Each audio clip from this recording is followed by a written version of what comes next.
It's unlimited data. Okay. So if you hotspot on that, it's going to be faster than most of the internet out there.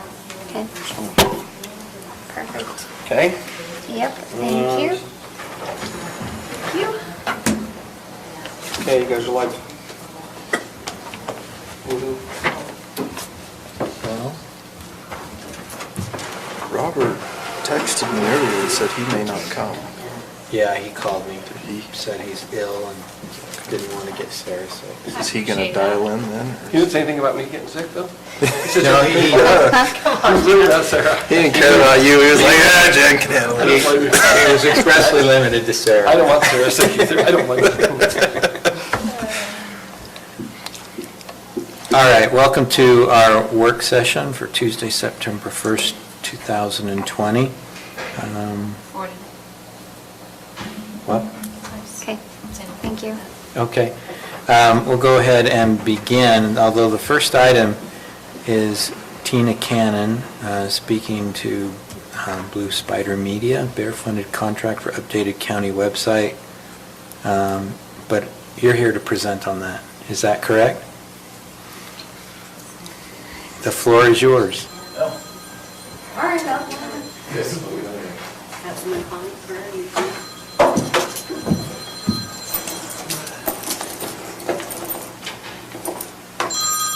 So, here is a view of what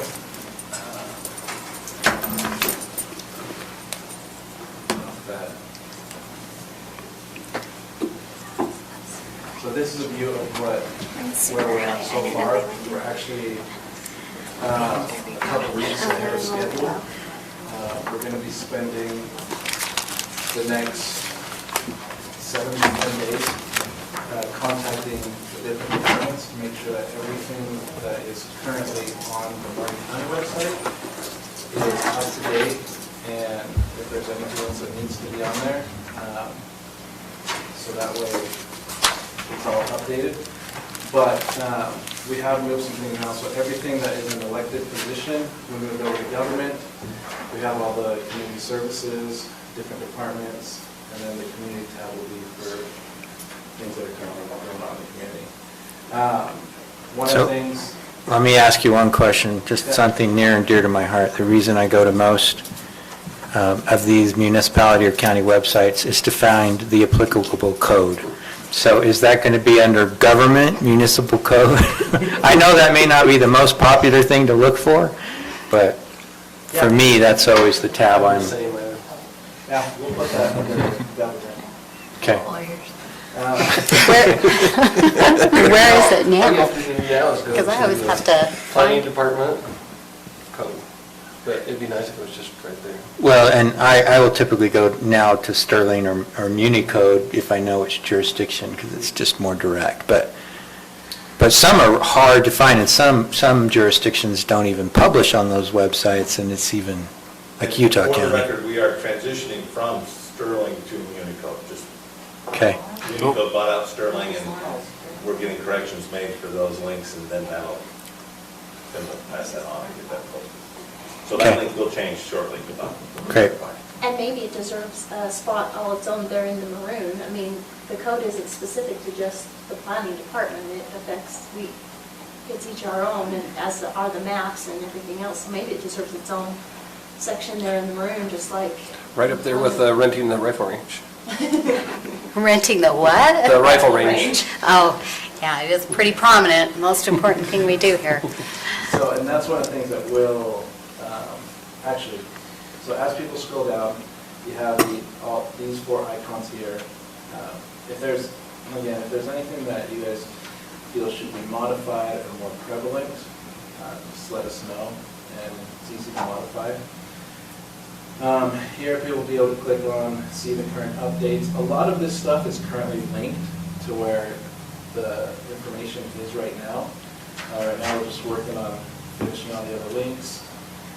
Election information. Here's the other one. So for Morgan County Services, these are just 4 of the ones that we saw. This one over here, you can't see it, but it's tourism, business, facilities, and if you click on facilities, this is where it'll take you to the Fair Harbor, where you can rent the rifle range.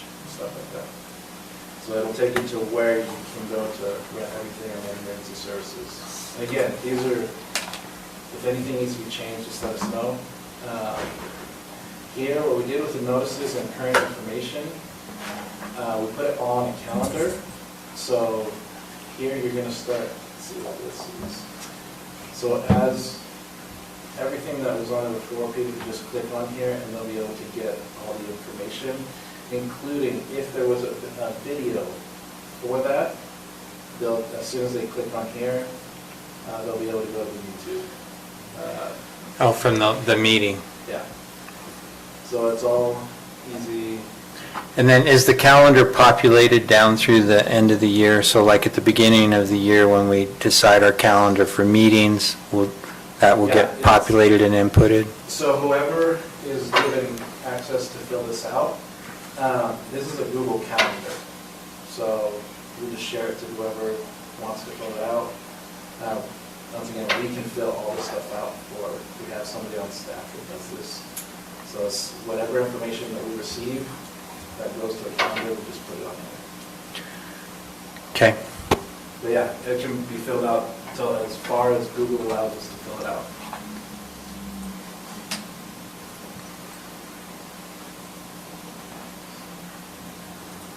Click on the Departments tab for a minute.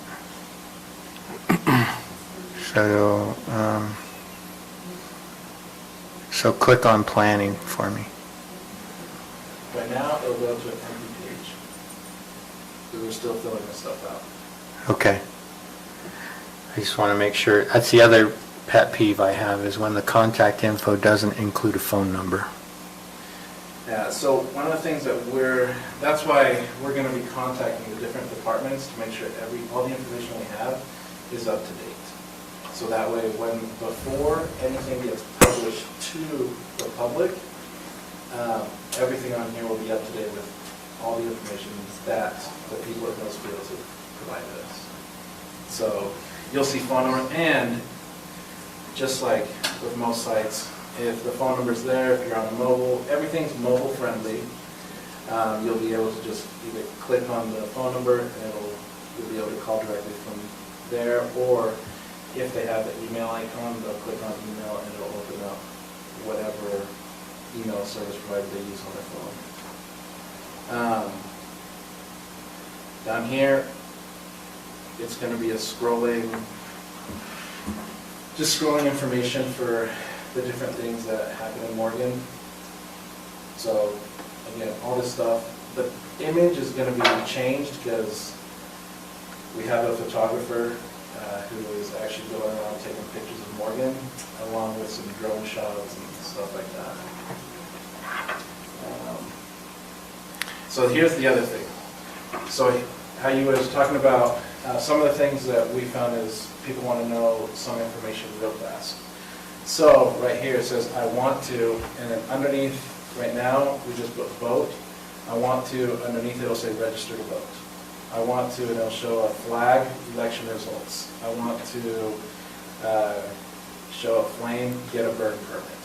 And this will be scrolling from side to side. So if people want to have quick access to just some areas that they go to more often, they'll just be able to click on any of the icons and it'll send them directly to where that is. So can those be changed as the season goes on? Like as the fair becomes more a thing, it can be on all summer long, the burn permit during the summer, but change it as it. Yeah, and that's this makes it real easy to where anything can be changed really easily. We created the Morgan football page for them, and they go in there and make modifications all the time. And the only time they contact us is when they've gone in there and screwed up big time and want us to fix it. So we just take care of that stuff. Down here, anybody who wants to send a message, this will, I'll need to know if anybody wants to contact just the general mailbox or anything like that, we can attach this here. If not, we can just get rid of this spot. So everything will be available up here for people to scroll through, as well as down here as when they go. Because when you go to a website, when you're typically looking for the information, the first thing you do is scroll to the very bottom to see what's on the footer and see what information's there, is address, phone number, stuff like that. Have you talked about, or has anybody asked you about doing grandma requests from the website? Nobody's asked me about that yet. Might be a better way to have people, so grandma requests, if you don't know what it is when somebody wants public information. Oh, yeah. So they could request a budget or whatever. But it might be helpful to have, just like the field you just showed, if they could put in a department and then request whatever they're looking to access. Yeah, Might we make can do streamline that. things a little bit. Yeah, we can actually, next to where it says message, we'll split that in half and put a drop-down menu, so that way it has different departments. So that way, whatever department they click on, it'll go directly to that department. And that's the one thing is with the site, there's also a lot of automation that occurs in the background. So if somebody chooses the assessor's office, we have it built where in the background, as soon as they hit submit or send or whatever, the program picks up the department and automatically sends it, routes it to, and it could be somebody at morgancounty.net. But yeah, those are things that we can change all the time. One of the other things is, I don't know if this is a need because of the way information is dispersed, but you can also, if you have somebody here who wants, if you guys want to send out any information to the public, there you can. Right now I have it up there to receive updates and notices. So a way to get information out. Anyone who fills that in, the website's SSL protected, it's encrypted, so it can't be, it's all, and it lives on an Amazon web server, so it's 99.9% uptime. So if you want to have disperse information, we can add an automation in there where anytime anyone fills that out, all it does is add to a list. And then if you guys needed to disperse information from the county or any of the departments to the general public, they can go in there and do that. So that's an option as well. Mauricio, what about just general notices to the public? Where would that be? So that would be, again, you can use that, or we can put a section there. Well, actually up here it has, so notices and current information, we put it in there so it shows up on the calendar. If you want to send it out to the public, you can use the format at the bottom. Or this is where you cross-integrate with social media as well. So you have, it's on the website and it's on social media.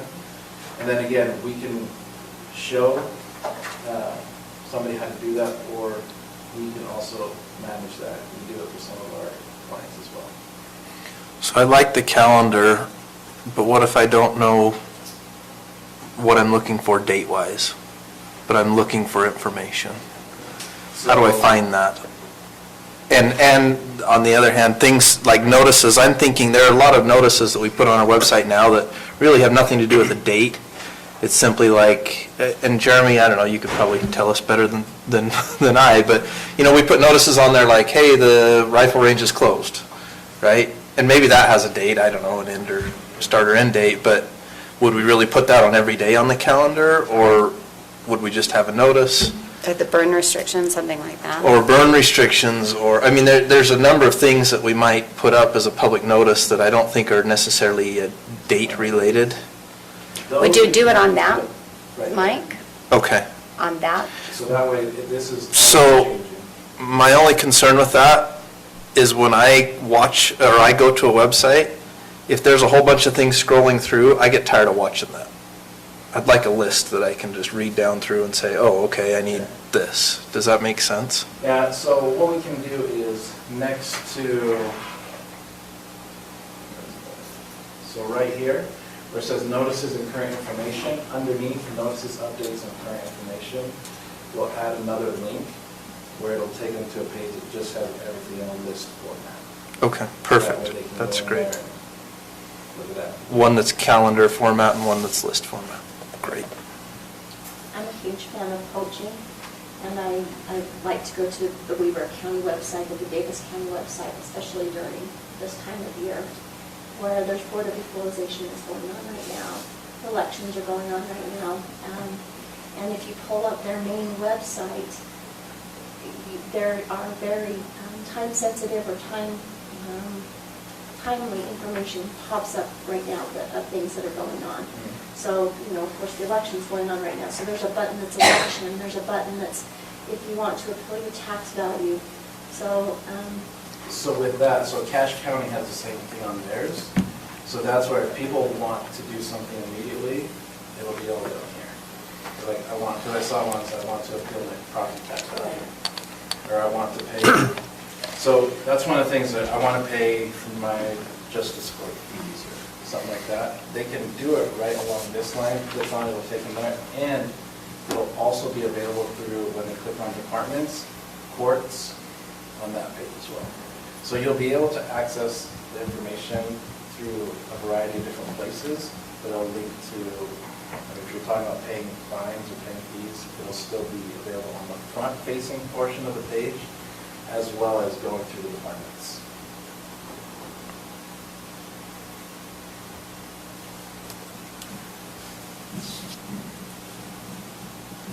Anything else? If you guys have, if you guys have suggestions or stuff that you want to have changed, modified, yeah. Stuff's pretty easy for us to do. Great.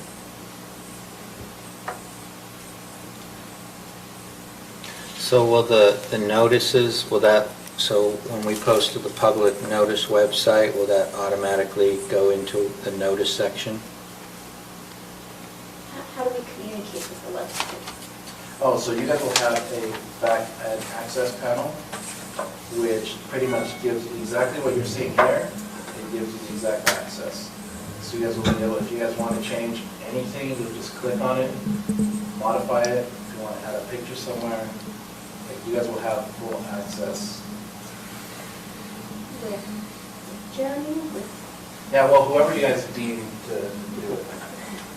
so for tonight's meeting, this agenda, say for example, I have to change it 4 times. So every time I change it, I give it to Jeremy for it to make it to the website. I think that's basically the question he was asking. Yeah. So every time we make an agenda, how do we make it go there?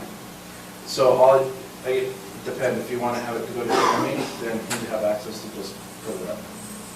And again, it's just literally like drag and drop or copy and paste. Kind of storage space, do you know, on out for this? Right now, because it lives on the Amazon web server, Not so much, okay. Because we've got 13 gig audio files, so we'll do 11, but that's the only thing I can think of right now. So is it searchable for, if I go in and, if this kind of goes to Mike's comment earlier, if I'm looking for, if I know the name of a project that was approved at some point in 2016, but I don't know the month of approval, can I type in the name of the project? And is our data searchable that way? Yes. Okay. As long as the words are in any part of the site or any part of anything that's uploaded, whether it's a PDF file or anything like that, then it'll be able to pull it out. So minutes, PDF files that are documents attached instead of minutes, anything like that? Yeah, because once we finish going through, then that's when we start testing to make sure everything's searchable, everything's found, but so far we haven't had issues with finding stuff, but once we get more in-depth, we want to make, because right now what it's pulling up is if I type in like fire department, it'll pull up the fire department and everything that's associated with the fire department. That sits on the page. So more in-depth stuff, like we'll test it out by going back, picking a random planning and zoning meeting and see what keywords were in there, type it in here and see if it pulls it up as well. Are we Okay. changing the logo? No, so we just threw that up there. We also threw, because most of the counties that we found different ones that we saw, all of them have a logo, or not a logo, Slogan? something like that. Do we So, have a bid rate? No, that's the question. yeah. So it's up to you. Yeah, this is- I didn't this want to is choose what it you guys- either. So we just had somebody on our staff write down Gateway to the Wasatch back, and this can all be changed. They did some modifications to their logo as well. This is just stuff that they, the theme and the logo are just stuff that they were playing around with. So when it comes to things like agendas and minutes, do you have to start all over? Do you pull what we already have? No, we pull everything that we currently have, and then whenever anything is added, it just gets added in there. It goes to the top. I would definitely say we need to update with our current logo unless we officially adopt something different. That'd be a lot of stickers for me to make for every car and every Yeah, we got, I mean, mower. our current logo is on everything. I hesitate to change it, and I'm not suggesting that, but. Fine with that. No, this is just stuff we were playing around with to, yeah. Although you should see, as much of a pain as this Natural History Museum marker has been, it is a really beautiful marker that they did, so. But that's Devil's Slide, which would be a completely different, which is, an interesting thought for our logo and our slogan to have something to do with home of the Devil's Slide. That's your logo. Yeah. Could have a lot of fun with that one. Probably not the kind the government wants to have, but. Gateway to the Wasatch back and the Devil's Slow Slide to Hell. There you go. You just come up with that on your own. Pretty Not good. bad. I guess it would be the Devil's Rocky Slide. There you go. Okay, thanks for the update. So if we have additional comments, then we just send them your way? Yeah. maybe just- Or do you want them routed through someone specifically? Whichever way works best, good talking with Tina. So you can have them go through her, you can send them to us. Yeah, and our office is just right down the road. Great, thank you very much. Appreciate your time. Cool, thanks. All right, our next item is Member Cannon, continued from August 18th, review of business grant applications for COVID relief. And I'd hoped we'd have more to do, but I am the bottleneck on this one. It's a lot longer process than I had hoped that it would be. So the first one went out, I'm still waiting for it to come back from the CED board with evaluations. I've got 12 more that I'm waiting for one document from the business owner on. As soon as I get that document, then they're ready to go out and have the CED board review, and then they can come to the council. But unless we want to talk about getting me a secretary, I don't know what else to do. I'm a little overwhelmed with it. Okay. All right, thanks for the update. Let's move on to, We can actually pull it off of the agenda for later in the meeting too, because they're just not ready. okay, so item 7. Yeah. Okay, when we get to the agenda, I'll try to remember that. And do we have closed session? You had mentioned that last time. Do you want to do that tonight? Yeah, I just did it last time because we went so late. Great.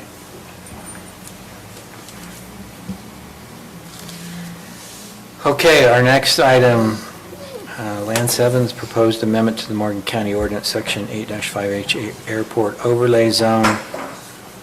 Council review and direction for the proposed Airport Overlay Code amendment is reviewed by the Planning Commission. Okay, so per council's direction, we've had, staff has reviewed and done several iterations of this airport code amendment. We're just working on one section, and then we took it to the Planning Commission and have gotten the airport advisory comments back as well. So a couple of weeks ago, the Planning Commission discussed it at their meeting, and really, if you turn to page 4, I included all the code just so you can see what's in there. But really, the only section we're modifying is section 8.5H-4, development restrictions and standards. And even then, we're just in section C, construction standards. And we're adding it in section D of architectural standards. And this is, somewhat of this is just a reformat of some of the existing language, but we have added some new things. I'd like to just kind of walk through what we've changed and why. Basically, and the issue is that there's enough ambiguity in the current code that we want to get it really clear on the record.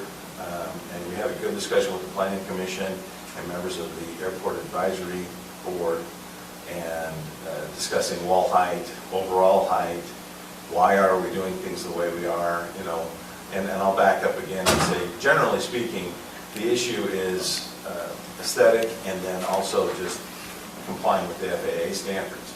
And the FAA requires from the center line of the runway a 7-to-1 slope. You can't have anything taller than that. So the hangars that are closest to the runway really can't be higher than 27 feet.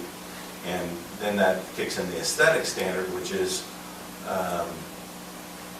we want to have the hangars all be consistent, and I think there's a general agreement on that. There's opinions all over the place, of course, but generally speaking, I think everybody wants the hangars to look very similar and have the same color and all that. I don't think there's a lot of controversy there. The big controversy has just been the measuring of the overall building height, the hangar height, and how that gets done and measured. There was, the county planning staff has done the best we can in interpreting the current code, but there's disagreement on that, and this is meant to address that. But while we're at it, we thought we'd improve the section as much as we could to clarify what is required. Number 1 is compliance with the architectural standards in D. Number 2 is that we need to have the FAA give us a letter that says this hangar does not impact that 7-to-1 navigation easements, so that it's not too tall and doesn't interfere with the airplanes flying, which is really not a big deal the further away you get away from the runway, but we need to have that letter in compliance with that. It also needs to meet the fire code, number 3. Number 4 is that the building, that it meets with the building code. And, I think sometimes firewalls are required, sometimes they're not, and each of the hangars is looked at and reviewed per the county building code. Number 5 is the overall height of the exterior walls of any building shall not exceed 15 feet, inclusive of the interior portion of the permitted stem or foundation wall, which wall height shall be defined. And here we get into 3 options of how we wanted to word this. I didn't make this clear in this draft. But it can be defined as the distance from the upper surface of the interior floor to the top height of the exterior wall plate, which is language, and we went round and round with the airport board and planning commission on how we should do this. Definitely the intent is that exterior wall from the ground to where the roof hits is not more than 15 feet, or it's right at 15 feet. That allows for the planes to function, to get in and out of the hangars, but without being too tall. But it's how we define where the roof and the wall meet so that it's consistent across the board. And so the distance from the upper plate, we could also do the lowest point of the roof cladding meets the wall cladding, or define it as the lowest point that the plane of the roof cladding intersects with the plane of the wall cladding. Just for the record, I didn't know the word cladding before 3 weeks ago. So that's what we're talking about. Dave Webster, who's the building official, recommends the 3rd option. That should address most issues. It's never going to be perfect. We're not going to make sure every one of those is exactly. People are really good about finding little tiny loopholes. But we feel pretty strongly that this is simple enough and straightforward enough that the intent is there. So is that the right word, plain, P-L-A-I-N, or is it P-L-A-N-E? probably right. I work with floodplain too, so that's. I think that's correct. Yeah, we're defining the plane. Horizontal, roof, the plane. and the plane of the wall and where those Under which an intersect. airplane will be parked, in a very plain white and green building. It's not confusing at all. So, if your in preference is the third option, will you explain how that, what the terms mean? The lowest point that the plane of the roof cladding intersects the plane of the wall cladding. Sure. So we're trying to limit the height of the walls and to make them consistent. The problem is if you say to the top of the wall plate, we have a couple of different types of hangers down there, and some of them have wall plates and some of them don't. So the idea was to say, well, we want the point of my fingers to be the definition point. So here's the plane of the roof, cladding, which means the outer surface, and the wall cladding. They may not actually meet. So we thought that the extension of them, the plane of them would be the point, that would be the measurement. I think every building will have that, where, steel frame buildings, the heavy steel buildings like the hangar on AA1, it doesn't have walls as a frame building does, like the majority of the others. Or we have one that's a heavy timber frame, and it doesn't have plates, period. So, but they all have the point where that intersects, and I think that's, based on what I've heard, that's the point of contention. They want them to all be about the same height. So the heavy timber one was a fascinating construction to watch. I've not Yes. seen that before. Yeah, And its wall is 15 feet, right? that is correct. But it ends up being a little taller than the hangers on either side, by rough guessing, driving by. Yeah, It looks like 12 to 15 inches. that much taller? I don't think it's. Well, like I said, rough guess driving by. Well, I don't know. I did notice that, but that's where we run into the problem with the wall plate, because the roof structure sits on top of the wall plate, and it's however tall it is. So is his roof structure just a little thicker than some of the other ones? Yes, Okay. and that's why I thought it might be easier if we just pick that point, which may or may not actually be where the materials touch each other, but the extension. The extension of the each plane would meet. Yeah, So- where they intersect. And every building will have that, and regardless of the structure, it will be closer to being exactly the same. And are you saying the lowest point that the planes meet because the elevation or the ground around the foundation changes elevation? Because a lot of them drop off to the back. Well, mainly because that's an issue. We deal with that by measuring from the top surface of the floor. But, so on a gable end roof, the intersection between the roof cladding and the wall cladding varies. I mean, it's at an angle. So I didn't want there to be any room for somebody to say, well, look, we're measuring it from here instead of there, which doesn't sound like it would be a big deal, but I just wanted it to be definitive that would apply to every building. So when you say we're substituting one of the two ors, or possibly, are we keeping the first part of the definition? Actually, Or is it, I know it doesn't make much difference. My preference would be just to go with the third one, period. but where would the lowest point of the plane be put into the sentence above it? Or would it, I think it would be which wall height shall be defined as. okay, There, the third lowest line. point, okay. From the top of the floor, The lowest point, and then we'd insert the lowest point of that plane of the roof cladding intersects the plane of the wall cladding. Okay. and that's, you know, and we were tossing around ideas, and I thought maybe if we had a couple of different ones that would apply to the different buildings, but, you know, we talked about it again today, and you know, I'm thinking it doesn't really matter what type of construction the building is. We want that point to be uniform, or I believe that's what they want.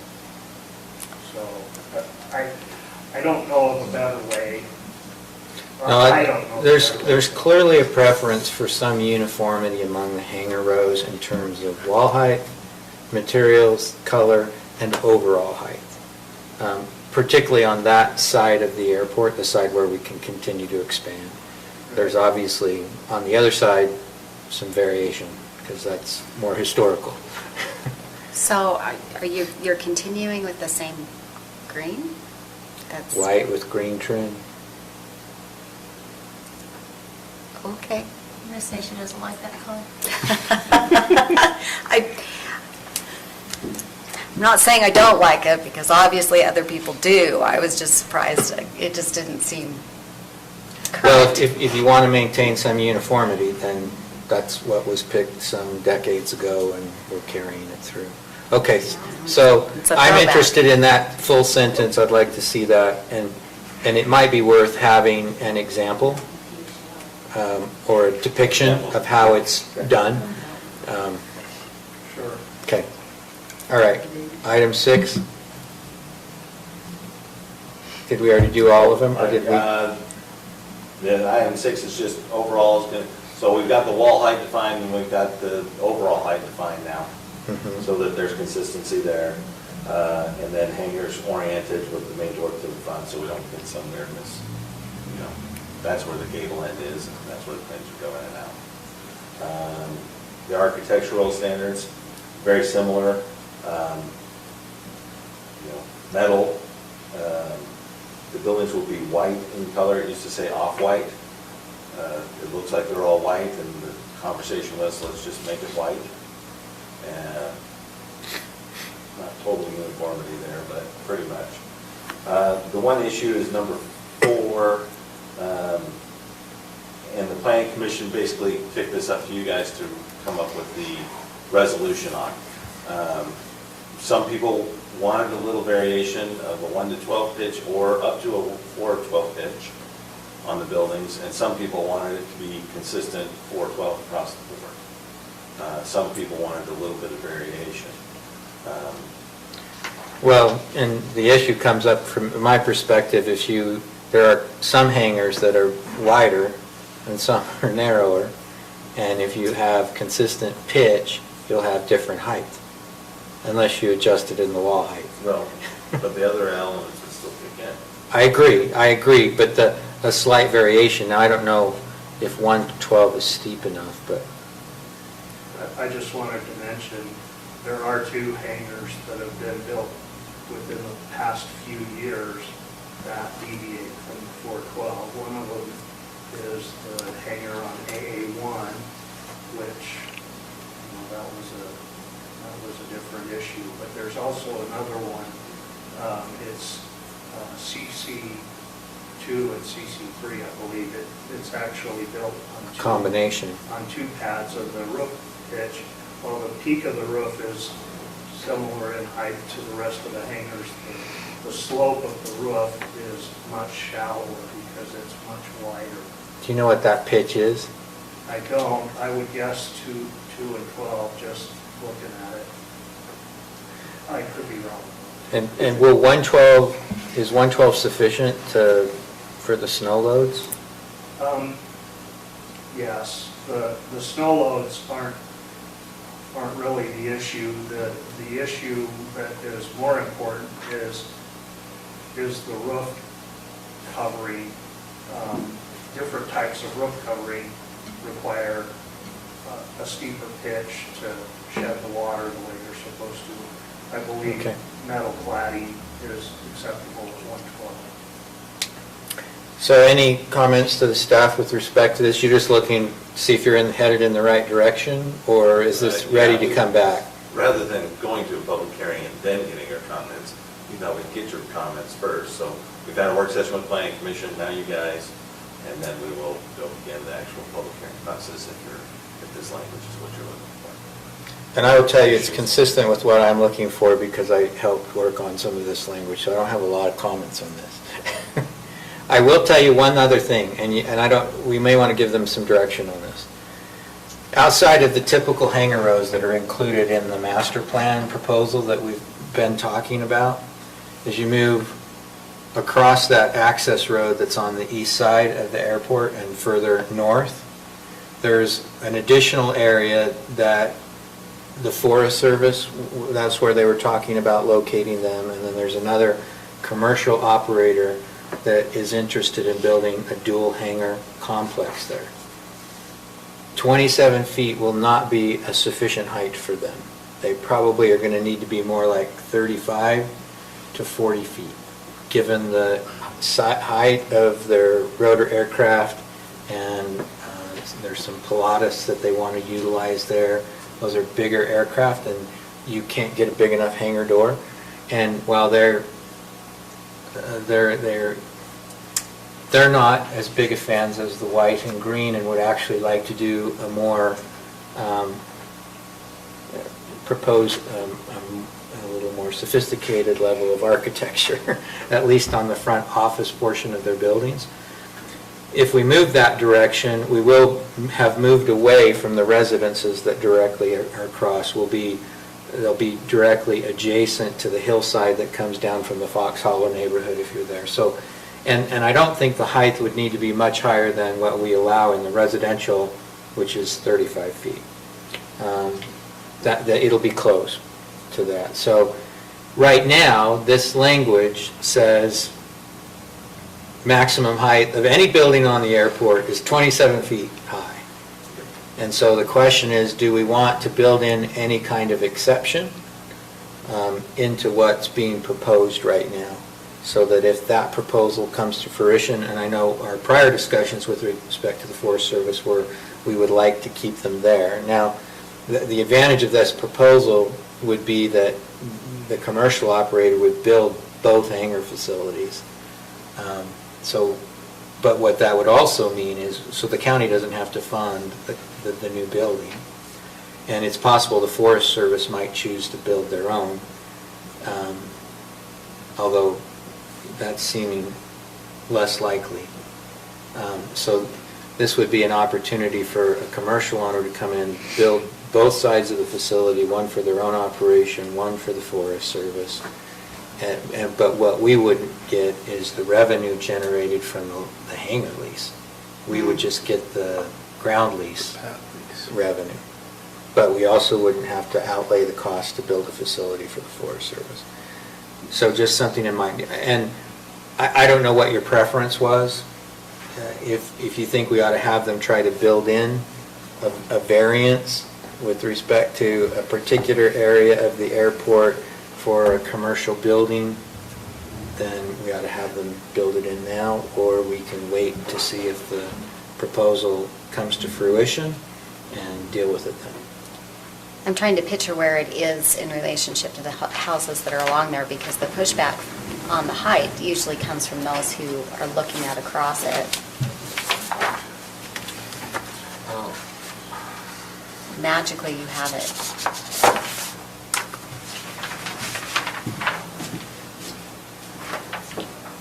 Here's the last house, and here's where this facility would be. Okay, so Then I would say, as long as we're defining anything that is on the north side of this road or somewhere like that, so there is clear indication to anyone along here that it won't be blocking view. That's where I get phone calls, is usually over that. So here's the last house, here's the current airport entrance. This would be it. Okay. That's not currently It's not designated developed at all. a hangar pad or anything, It's not right? part of the master plan. So So there's. could it be as multiple simple as steps to be saying taken.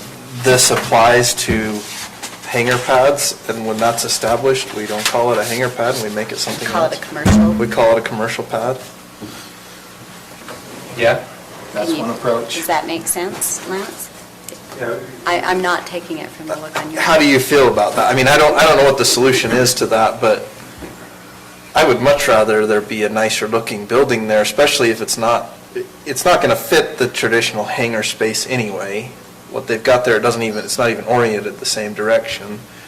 It doesn't make sense to put a green and white building there for a commercial enterprise.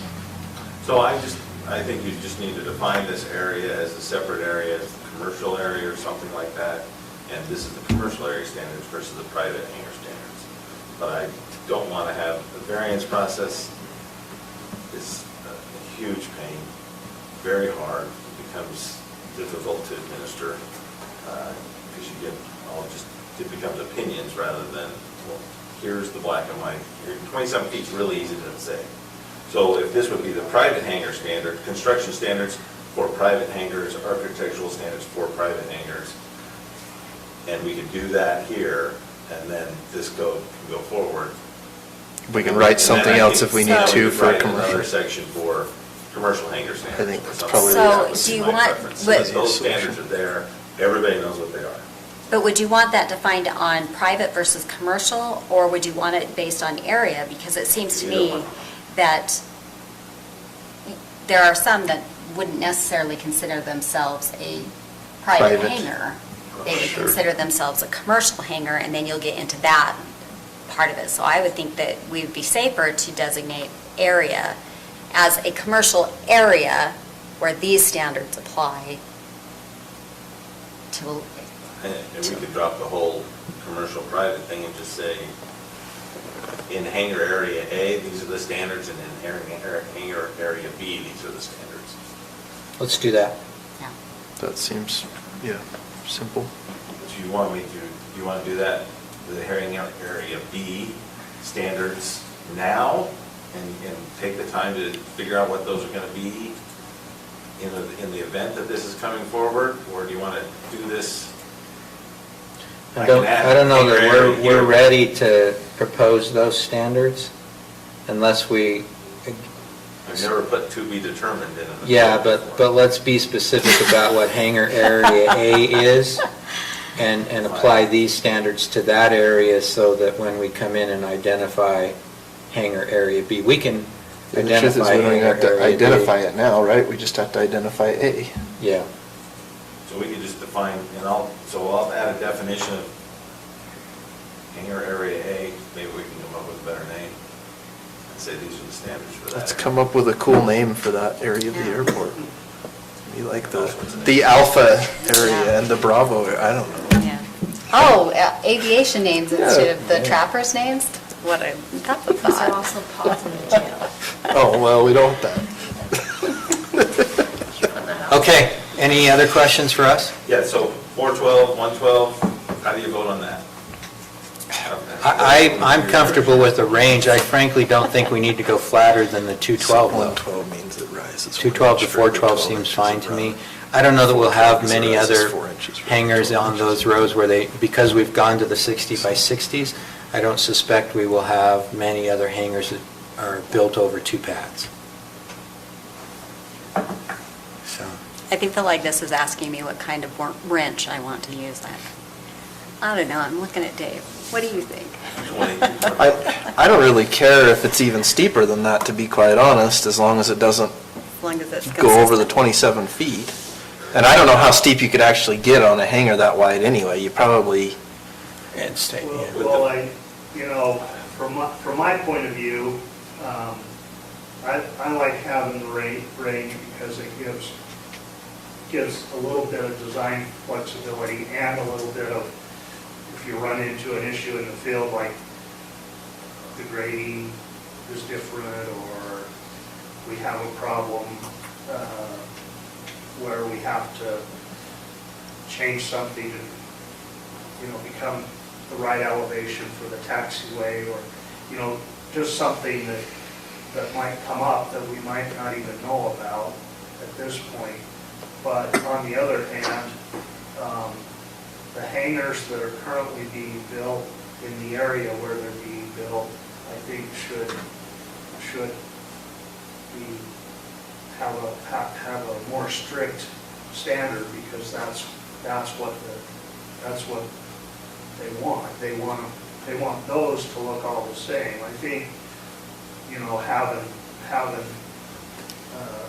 something that triggers, more or looser, a looser standard, so there's more room for architectural improvement, or, maybe, I don't even know what the term means, but conditional use or something like that, where we're looking at them individually, and I guess maybe Lance doesn't want to do that. I'm just tossing it out there. But do you think the range of 212 to 412 is sufficient, given the other requirements in the architectural standards? I mean, there's not a lot of flexibility here. These are white, green squares with a pitched roof. I think that just having a 412 pitch would be fine, because we're limiting the total heights to 27 feet, and we're limiting the intersection of the wall and the roof to 15 feet or less. So I don't think that the pitch of the roof really would make a difference either way with those two conditions. In fact, I don't think the 27,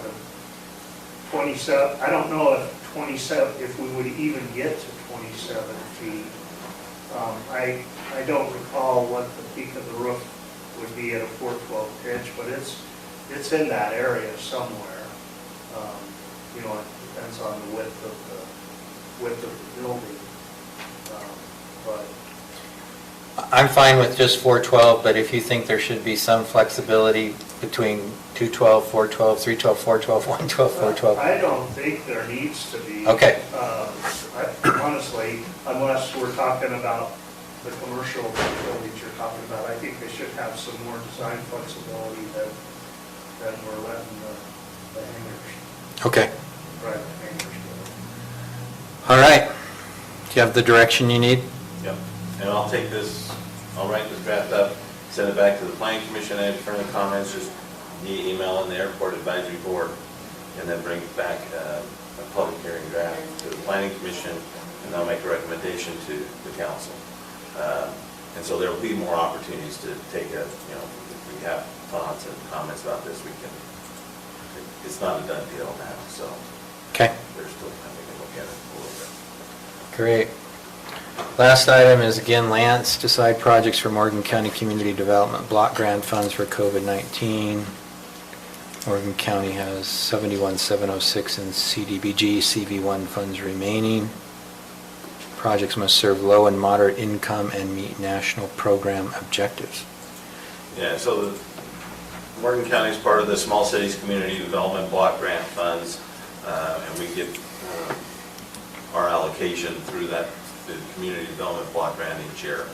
And we have that money to hand out on an annual basis. It's actually going to come up, the applications this fall, for the general funds that we use. But then we got a specific allocation of $500,000 that went to this small cities area, and it's called cities, but obviously it's really Tooele County, Morgan County, and Weaver County are the big ones.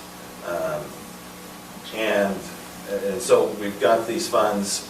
We did do a business grant applications, and we gave out, Morgan County actually got 11 of those grants.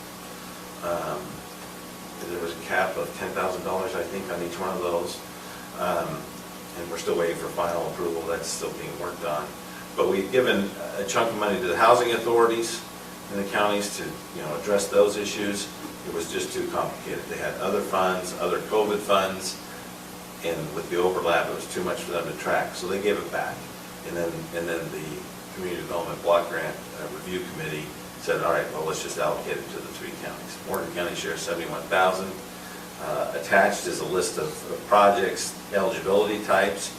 It needs to be COVID related, essentially, obviously, and then obviously low to moderate income is who the projects need. And the idea would be that we would have a list of projects from the county that we could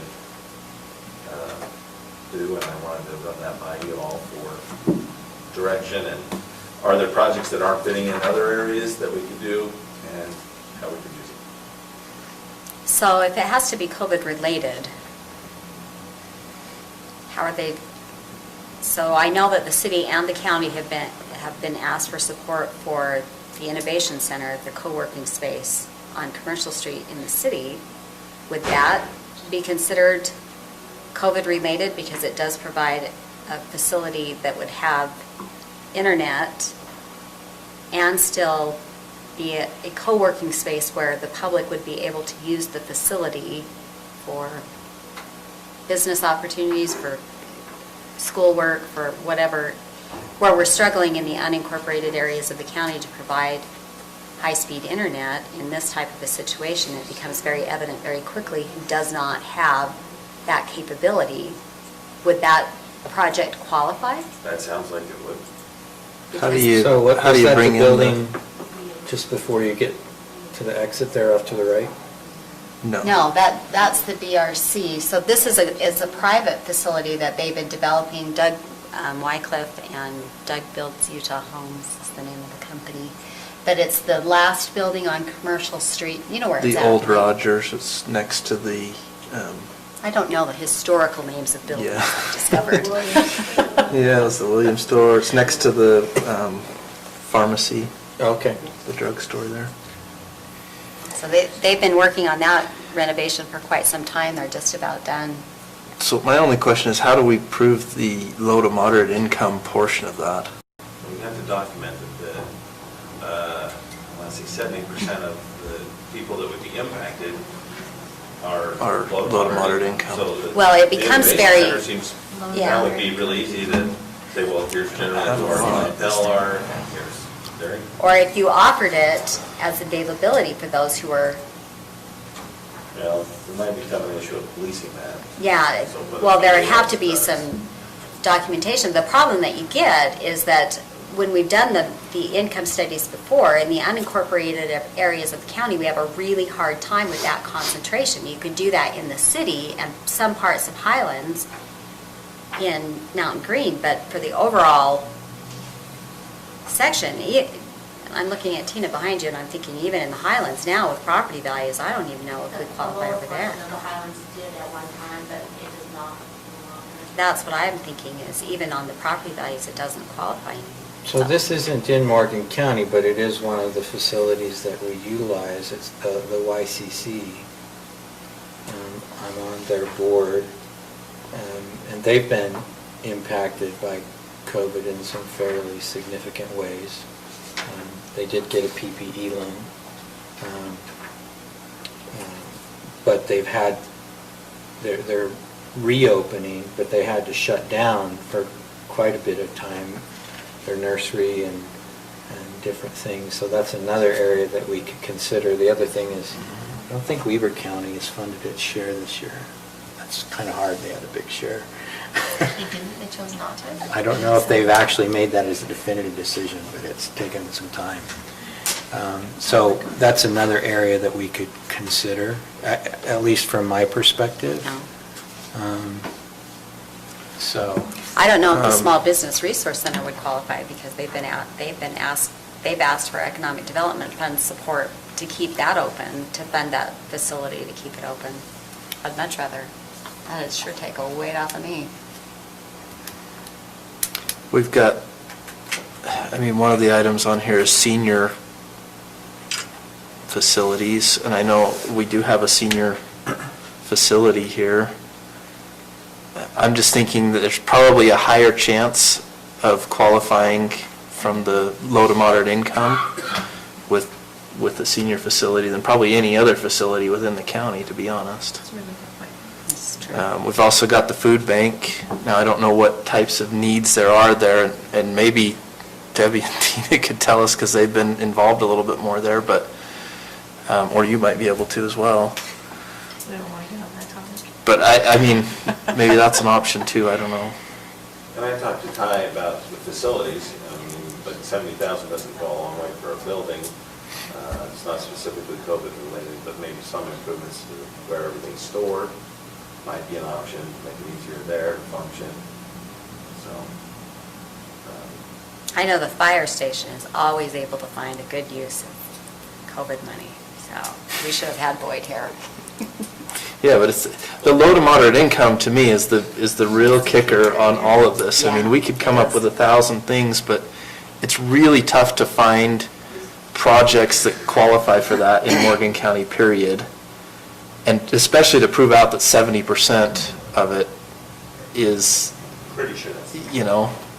even to prove more than 50% to me would be really difficult in a lot of those situations. I think the YCC would be a really good one, because I'll bet they probably look at income Oh, for the people who are, they are low and moderate income based. Now, yeah. I Can we do believe that? that the majority of their clientele is likely not from our county. A small percentage. Yeah, From my past experience. Yeah, I mean, it's located in Ogden, in fact, it's right across from your building up there. Yeah, I think, yeah. And so, it's a great facility, and it's definitely low and moderate income, and it's definitely impacted.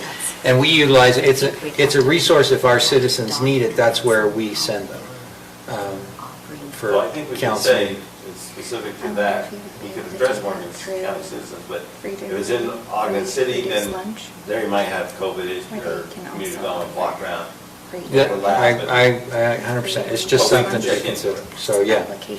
So those, and maybe it's as simple as giving them a portion, we can say, well, we're going to allocate $10,000 to them, we're going to do, Yeah. $10,000 to fixing up the, If we double food bank. our annual donation from 4,500 to 9, they would be, it would be a delightful thing. I'm not saying we would spend all of the 70,000 there. They had to replace their elevator, I don't think COVID caused it to go down, but. You never know. But It has done a lot of strange things. but it was a lot of money. It's Tina? 2020. The last CDBG project that we had qualified in Morgan County, and I don't know if this is what you're referring to, is the center on the used to be Dallas Flowers, that's where we wrote the DACC.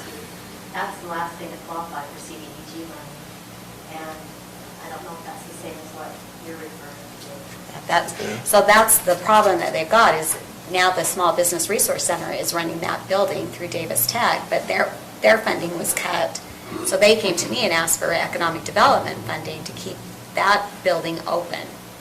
So we allocated 15.2 to that, but if it qualifies, I'd much rather it come through CDBG.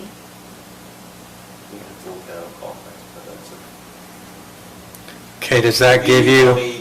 People to contact at these ideas and these locations Well- that you've done, and we can follow up. or- So Randy had a really good idea on the qualification with, go ahead, I don't want to speak. With how she mentioned Wi-Fi that's a little bit more faster than what most people get, or there's some people in our county that can't get Wi-Fi because they can't afford it.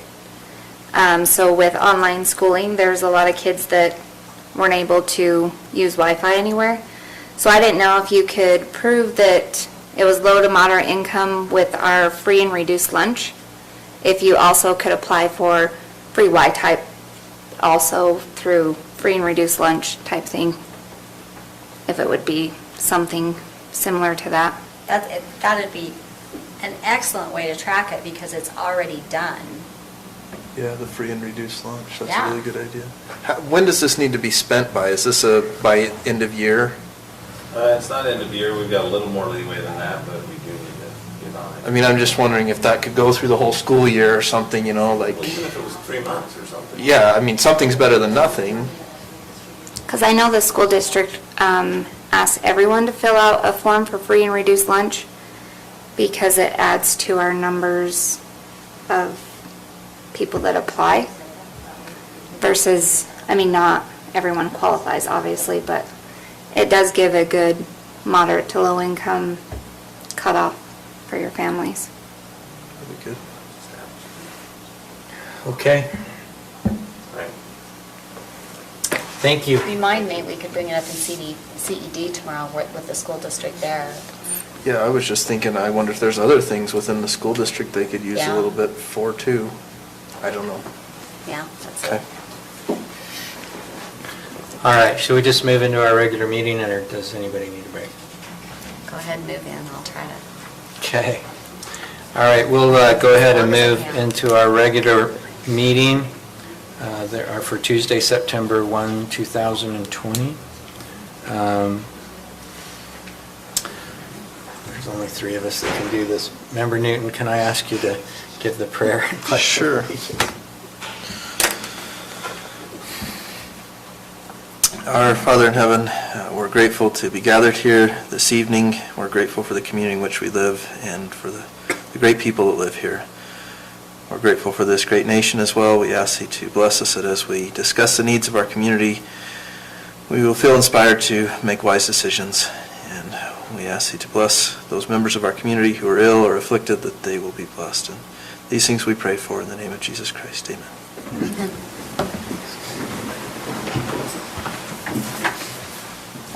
I pledge allegiance to the flag of the United States of America and to the republic for which it stands, one nation, under God, indivisible, with liberty and justice for all.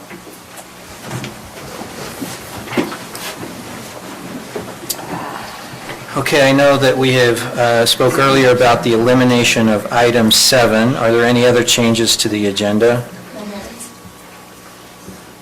Pardon? There are no minutes. No minutes. My favorite. Any other changes to the agenda? We already have stricken number 7, right? Correct. So if I can have a motion to approve the agenda, striking item 7 and approval of minutes. And were we going to add a closed session as well? Is that? Yeah, that's kind of on the bottom, but yeah, we do intend to have a closed session at the end. So Do we need to moved do number approve. 4, or are they coming? Oh, I'm not sure. We'll move that down, and if we need to. Member Kilmer, did anyone send him any information on joining by phone? I don't think he's on the phone. Oh, Oh, Member voice from Kilmer the is on the sky. phone. Okay, thanks. So, yeah, Roland indicated to me earlier today that he would be there to cover that, but if he's not, I can do it. Okay, all right. Thanks for joining by telephone. Okay. I'll move to approve the agenda. second. Motion and a second to approve the agenda as modified. All in favor? Aye. Any opposed? Okay. Declaration of conflicts of interest. I have a conflict of interest with respect to item number 2 that is being brought forward by an entity with respect to which I've provided legal representation, at least to a partner, a portion of that group, so, and maybe generally. So I have a conflict there. Any other conflicts of interest? Okay. We'll now move into our public comment period. If there's anyone that is here to speak with respect to items that are not on our agenda, there's a couple of public hearings, you'll have the opportunity to speak during those public hearings on those specific items, but if there's items that are not on our agenda or that are not scheduled for public hearing that you'd like to address at this time, you may do so now. Were those public meetings? They're listed as public meetings, aren't they, maybe, rather than public hearings? That is correct. One public hearing, number 3. Yeah, item 3 is a public Sorry, hearing. okay. Okay. Okay, I will close the public comment period. Item number 1, Bonnie Thompson, discussion decision, request approval of refund for Pacific Corp. of $30,098.80 for state assessed appeal number 180903986. Okay, so Pacific Corp is fighting from 15 on through current. This is the only one so far that's been settled. The State Tax Commission actually signed the order at, I think, the end of January, if you happen to see that. And Pacific Corp filed with the Supreme Court of the state of Utah, which was then dismissed the end of June, and so then I got this order at the end of July, and here we are. So you're requesting a reduction in accordance with the court order? Yeah. It's a refund in taxes they've already paid, right? Yeah. For previous years. But this is ongoing, isn't it? Very much so. So is this just 1 year's worth? This is just 2015, yeah. Okay. This is the only one that's been settled. This actually went to the district court before Judge Hyde. This is the only one that's settled at this point, but I talked to the state about it, and they said that, yeah, it's ongoing with all the years. Mr. Chair, I'd like to make a motion that we approve the refund for Pacific Corp. Property tax in the amount of $3,098.80 for the state assessed appeal. I'll second. Okay, we have a motion by Member Newton, seconded by Member Swan, to approve the refund for Pacific Corp. in the stated amount. Any questions on the motion? All in favor? Aye. Aye. Any opposed? Okay, All right. thank you, Bonnie. Yeah, sorry. All right, item number 2, Lance Evans, discussion decision, continuation of public meeting from the Planning Commission on August 13th, 2020.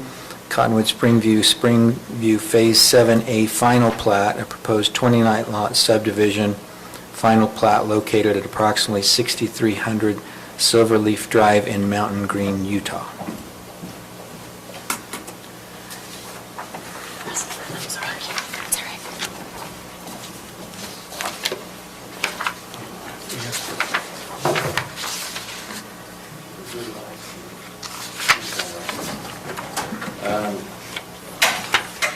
This is a final plat application for Cottonwoods Phase 7A, as stated. It is for 29 lots on 25 acres. It has 10 acres of open space. This is part of the Cottonwoods Development Agreement, and it continues on. The area is, this is Silverleaf Drive that comes up, goes past the elementary school, and around it. And we're getting toward the upper end of this. It's just below the reservoir. The first half of this that's being completed is 7A, and 7B will come in when a secondary access has been obtained by the developer. They're working on that now. But 7A will get those 29 lots started. Let's see. The roads will, it seems that most things meet the requirements.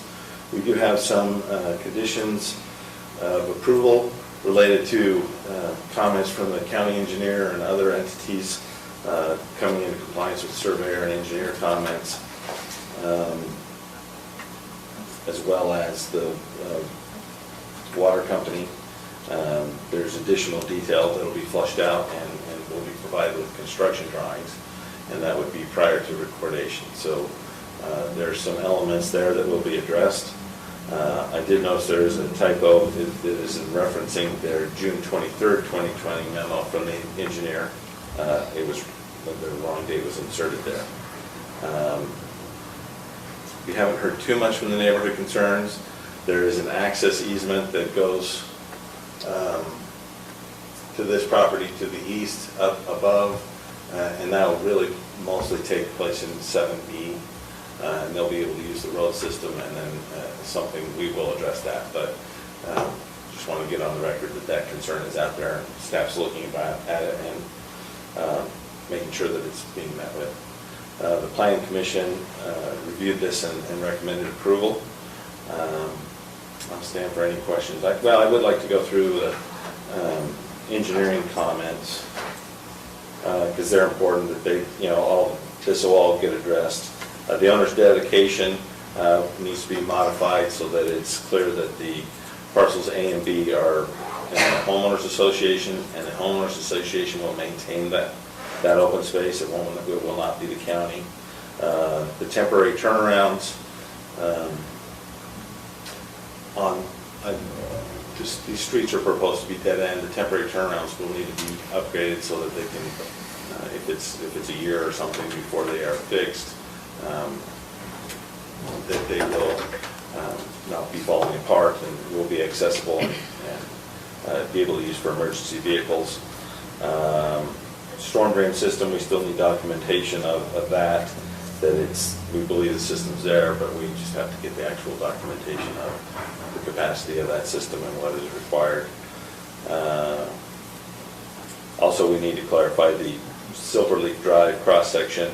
If there's like one dimension is off, in the current plans, it shows that it's a 7-foot parkway and a 5-foot sidewalk.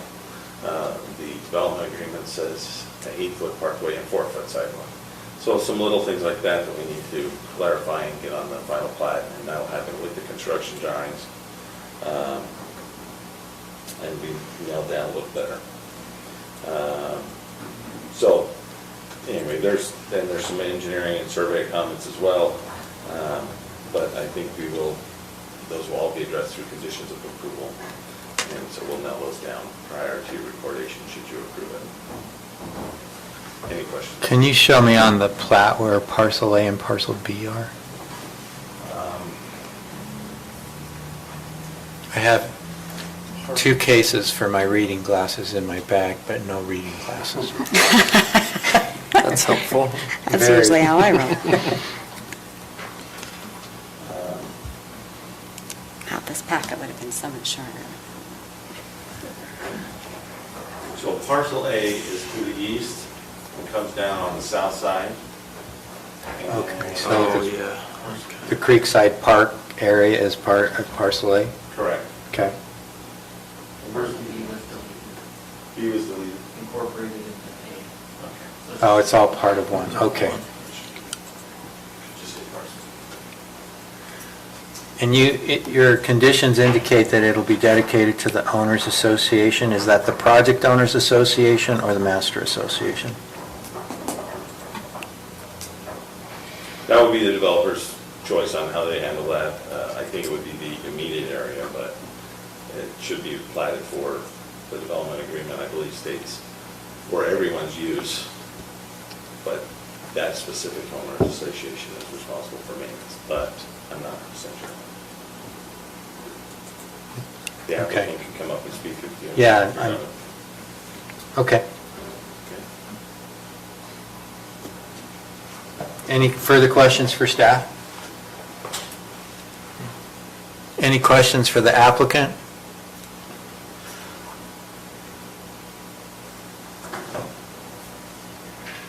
Any discussion?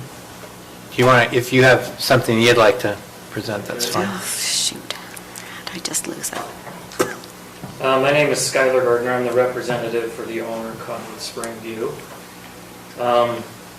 Just to answer your question on the ownership, we've, in our application of development of phases, when there's open space that adjoins 2 different phases, we actually dedicate that open space to the master owners association. So the entirety of the project will have control of those. So this will be between 5 and 7? Correct. And so 7's here and 5's right here, so the open space in between will be dedicated to the master owners association. Is that park an improved park or open space? There are park? portions of it down in this area that are improved.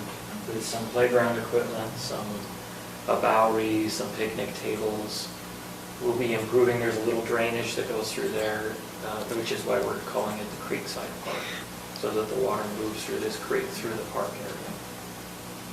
And will the trail connections just be along Silverleaf or? So there will be, sorry, I don't know, Lee, should I use this? So there will be a nature trail, and so this is the plat that will be recorded, but in the construction drawings, we're showing a nature trail that comes up through the improved park areas, into the native open space areas and circles around this direction. And then there's a solid surface, we're doing cement asphalt trail, cement 8-foot trail that will be parallel to Silverleaf Drive through that area right there. So everywhere the project touches Silverleaf Drive, we're planning to put in that 8-foot hard surface trail. Dang it, I touched it again. Any other questions? The only other item that I wanted to address is that we are intending to construct this subdivision after making I think we do a SWIP and revegetation escrow, have a construction meeting, construct the subdivision, and then after it's constructed and inspected by Wasatch Civil Engineering, we then record the plat. And we do that via a subdivision completion agreement, which is an agreement that we've used in the previous 4 or 5 phases of subdivisions in Ronald Ranch and the Cottonwoods, and is what we would like and intend to use in this phase. So you're not doing a bond for the roads and infrastructure, you'll complete them and then? Correct. I don't believe the ordinance allows for bond, it only allows for cash deposit. So Gotcha. in lieu of a cash deposit, we're doing this subdivision completion agreement to construct and then record it. So in the meantime, there are a few items that get flushed out during construction. We'll make corrections to the plat as needed, making sure all of the Ts are crossed and the Is are dotted before it gets recorded at the completion of construction. And that completion agreement, Lance, I think the county staff's taken the position that that constitutes an approval of recording the plat more than 6 months after the final approval by the council? Because don't we have a 6-month expiration on plats? Yes, but that's if they're not, if construction's happening and as they're doing, they've got that 6-month recordation can get pushed back with that. Okay. Thank you.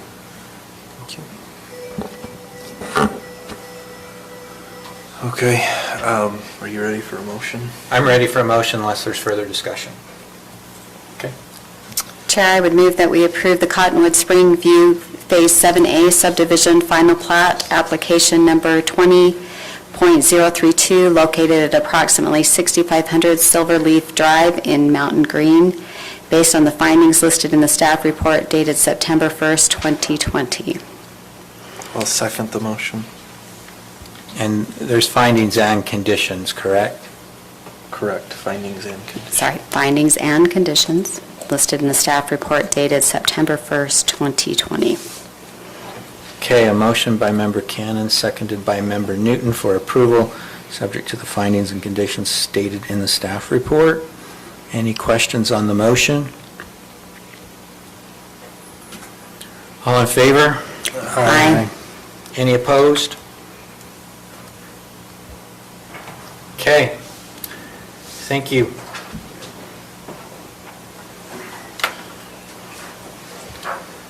All right, item number 3, Lance Evans, discussion, public hearing, and decision, continuation from the August 4th council meeting, proposed amendment to Morgan County Ordinance Sections 8-12-17, concept plans, 8-12-24 preliminary plats, 8-12-32 final plat, 8-12-46 utilities.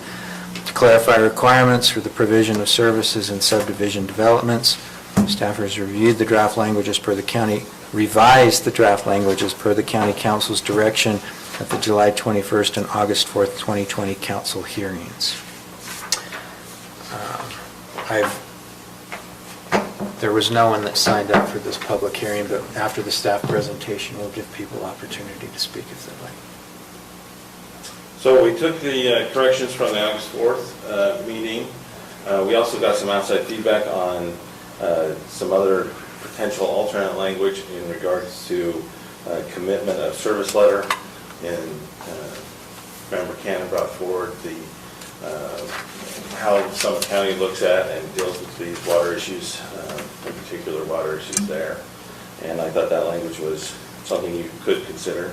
The draft before you has, obviously the underline is all new language. The red is language that you have not seen, definitions, and then the alternative suggestions of a commitment of service letter.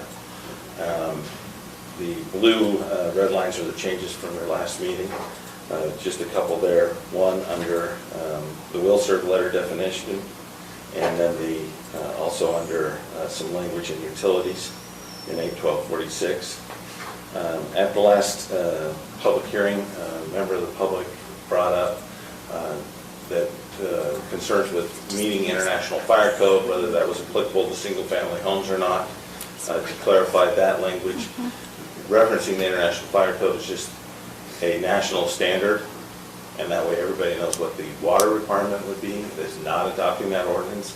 I don't think it would be. I think it is applicable to single-family homes, but it's not. We're not adopting that. We're just saying whatever that international organization states is their requirement for fire flows for single-family or multifamily or whatever, that's the standard we're going to use. And that way everybody knows what it is. Just that we're following the national standard. Now that's in our code. That's the changes I would recommend. Some discussion on the alternative suggestion of the commitment of a service letter. It's just a little bit stronger language, I'll say, and that is here for your consideration as well. So on the definition of developer, Yes. it says the developer is the owner or authorized agendo of land Agent. proper to be subdivided. So I think, is it the authorized agent? Agent of land. Of land or property. Sorry about that. No, it happens. Okay, authorized agent of land or property to be subdivided. Is that what was intended there? I'm going to double check. Okay. In water supplier,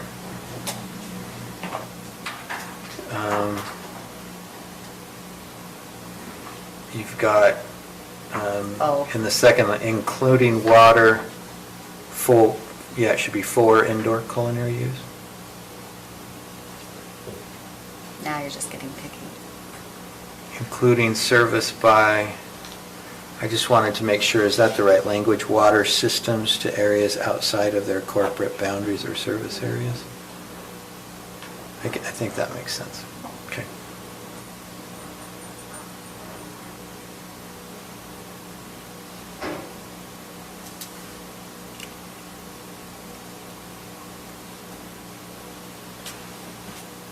So clarification, that what the language I actually was trying to copy was the developer is the owner of the authorized or authorized agent of land proposed to be subdivided or developed.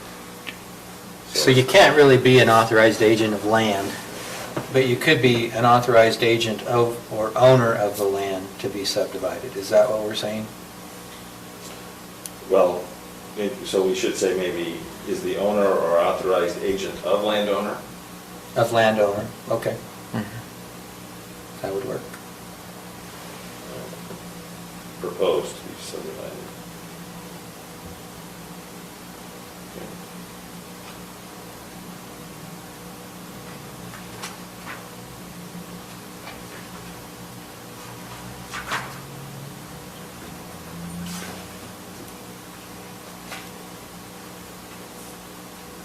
And then you're looking for comment on the alternative suggestion? Yeah, would you like to keep the will serve letter as we have the language we've been working on, or incorporate the commitment of service letter? Is there anything in that that you wanted to add in, or you could drop will serve and just go to commitment of service letter? I don't have a preference. I think both of them get at the fact that it's... And you would intend the commitment of service letter to be applicable to any utility provider, not just water suppliers, right? Correct. Okay.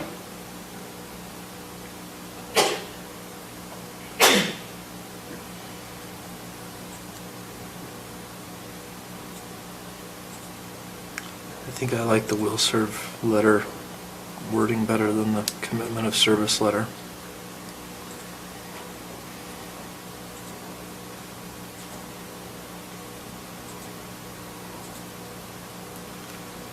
And I think part of that is, I don't think that it matters to the county whether they've paid a fee or not to connect to that water provider, or what consideration they've given them, as long as they have that, you know. There are situations where, you know, a water provider might, or a utility provider may grant a connection in exchange for something else. You know, maybe they need an easement on property, and they say, we'll give you a connection if you allow us an easement or whatever. And so I don't know that we care about the consideration as much as that they have the letter that guarantees the service. So, but practically speaking, you may have a difficult time having the utility supplier, in terms of timing, they may bristle a little at guaranteeing the service, but which provides that they'll provide the service subject to the satisfaction of certain conditions. So is this required at final or preliminary? The will serve letter? It's final. It's a final. At preliminary. Oh, Preliminary review will serve letter. Oh, yeah. So, because I could see them saying, we've got it, we have the capacity, we're identifying for you the fact that we have the capacity and/or our plan for having the capacity in place for this particular project, which may require, at least in the case of Cottonwoods Mutual Water Company, the developer to install certain improvements, including the connecting lateral lines to their system, and payment of the applicable water connection fees and supplying the water rights. So to me, they need to, I'm all on board on having them identify that they have the capacity or plan for having the capacity available, and that they are committed to provide it. But if it's at preliminary, there may be conditions that the developer owner would have to satisfy in order for that commitment to be applicable. So do we need to note that that letter may include conditions? Is that what you're thinking? Yeah, which may, yeah. Letter from utility company which guarantees their service and explains capacity. Because otherwise, if it's applicable guaranteeing to- service, they're going to say you have to pay all of those things up front. Yeah. And Well- is that where we want to have that payment made? The definition says guarantees their service, but that guarantee could be conditions.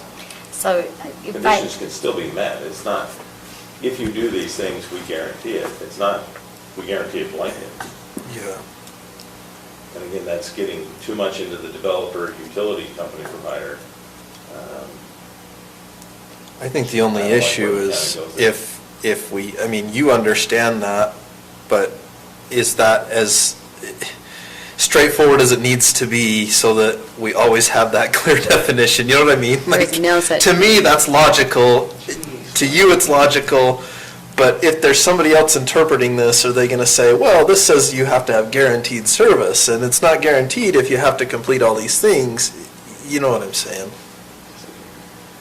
I don't know what the solution to that is, but So we could just say, which may be conditioned upon payment of applicable fees and installation of project-specific improvements. Or See, maybe just, which may include conditions from the utility company, conditions imposed by the utility company. Is that?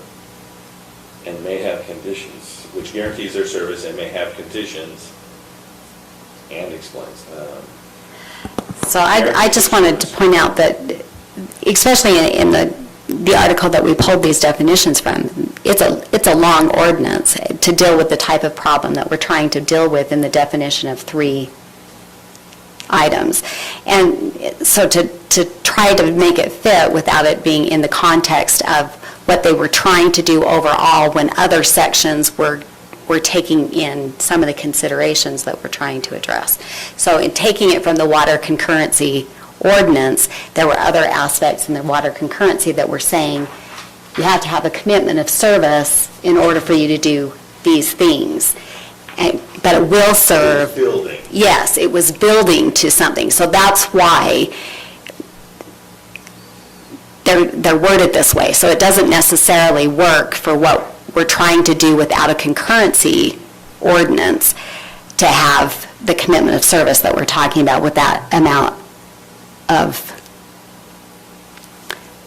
I would call it boot in accounting, but in law, if there's an exchange of value for that service, there are ways that you can do that, and they're addressing that in the concurrency that we're not addressing here. So, that too.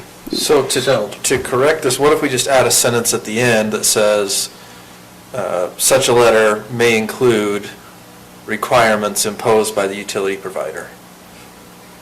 That would be good. Is that sufficient to cover? 159, does that help? Yeah. I'd say requirements or conditions. Requirements or conditions, I like that. Well, and my edit was going to be a letter from a utility company which guarantees their service, comma, with or without conditions, and explains their capacity. So we can just insert with or without conditions right there. That's fine with me, too. So to clarify, I think the one thing that's missing is if you're expecting it to come from a water company that is in good standing, a company in good standing has a documented ability, and that's the piece that's missing in this, is the definition of in good standing. So with that, you don't have, the way we're addressing this in changing the requirements will work as long as you have a company that is in good standing, because that's the point, right? And I think any good code is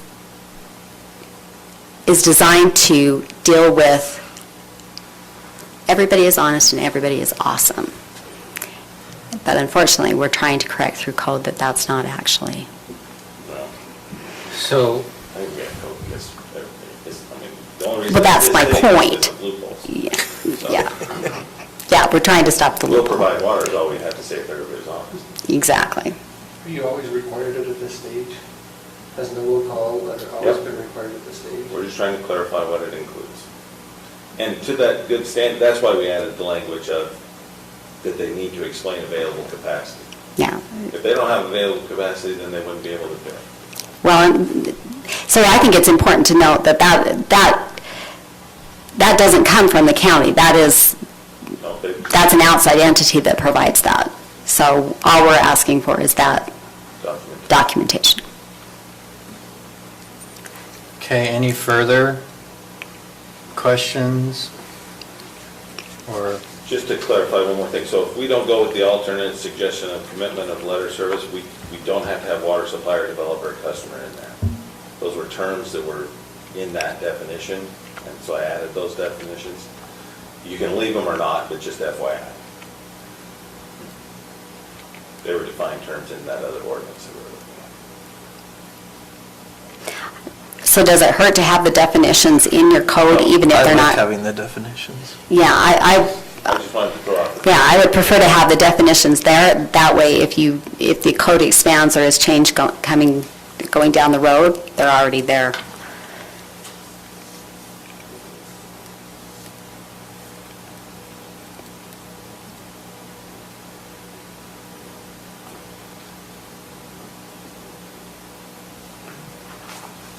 I didn't have any additional comments. Any further questions for Lance?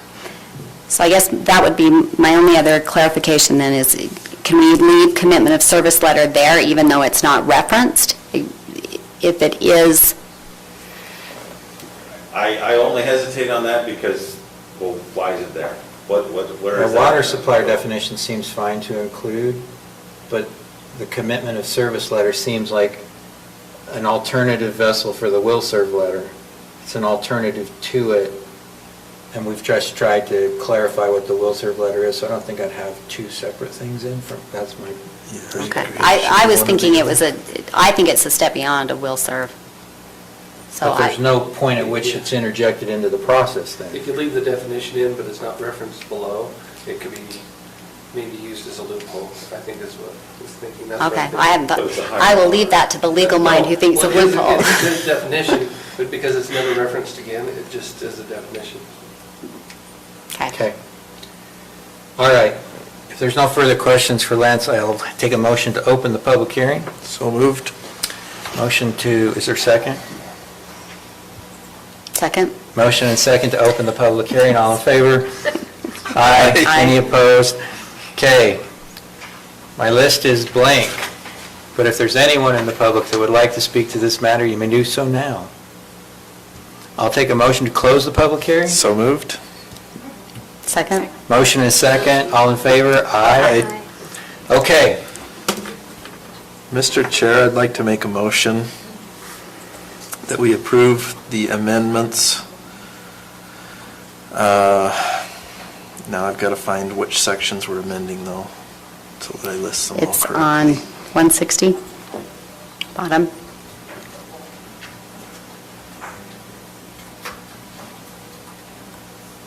$160? That's the motion. Are you looking for the definitions we just changed? Yeah. Okay, I move that we approve the amendments to Morgan County Code Ordinance Sections 8-2 Definitions, 8-12-17 Concept Plans, 8-12-24 Preliminary Plats, 8-12-32 Final Plat, 8-12-46 Utilities, to clarify requirements for the provision of services in subdivision developments based on the findings listed in the staff report dated September 1st, 2020, with the following amendments. Striking the section beginning with alternative suggestion commitment of service letter, and adjusting the paragraph, the will serve letter, to read a letter from a utility company which guarantees their service with or without conditions. Is that right, Lance? Yep. Okay. And explains available capacity and the proposed project, and ability and/or capacity to serve the proposed project, and a plan describing how the applicable utilities will be extended to the development. And then we corrected the word "fo" to "for" in the definition of water supplier. Yes, and then above in developer, we're correcting, the developer is the owner or authorized agent of owner of land or property to be subdivided or developed. Okay. Second? All right. Motion for approval by Member Newton and seconded by Member Cannon as indicated. Any questions on the motion? All in favor?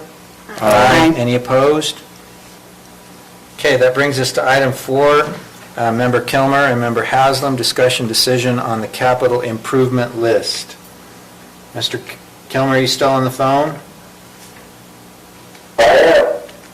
Okay, the floor is yours. As I review this list, this is an old list from 2016.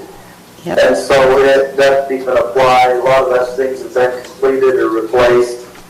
So we're going to have to get an updated list. And it's also missing the long-term list, which Roland was going to get today and make sure it was there for the meeting. I don't know what happened to it.